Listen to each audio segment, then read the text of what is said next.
Hello friends, ఈరోజు పకోడీ ఎలా తయారు చేసుకోవాలో చూద్దాం. బయట నుంచి క్రిస్పీగా లోన సాఫ్ట్గా భలే ఉంటుంది ఫ్రెండ్స్. ఒకసారి ట్రై చేసి చూడండి. ఒక బౌల్ తీసుకోండి.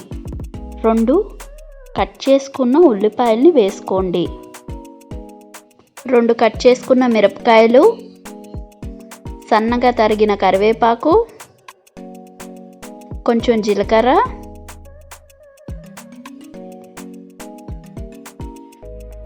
కొత్తిమీర, రుచికి సరిపడా ఉప్పు, కొంచెం కారం,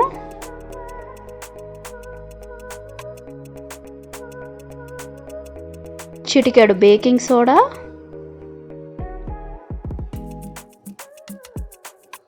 ఒక బౌల్తో శనగపిండి వేసుకొని వాటర్ వేసుకొని దోస పిండిలాగా కలుపుకోండి. మీకు కావాలంటే బియ్యం పిండి కూడా యాడ్ చేసుకోవచ్చు ఫ్రెండ్స్, కానీ నేను యాడ్ చేయట్లేదు. బాగా మిక్స్ చేసుకున్నాక ఒక ప్యాన్ తీసుకొని ఆయిల్ వేసుకోండి. ఆయిల్ వేడెక్కాక ఇందాక మనం కలిపి పెట్టుకున్న పిండిని చిన్న చిన్న పకోడీలాగా వేసుకోవాలి.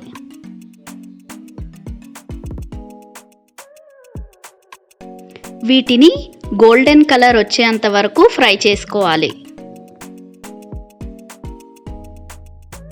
అంతే అండి, మన పకోడీ రెడీ అయిపోయినట్టే. ఈ వీడియో కనుక మీకు నచ్చినట్టయితే లైక్ చేయండి, సబ్స్క్రైబ్ చేయడం మాత్రం మర్చిపోకండి.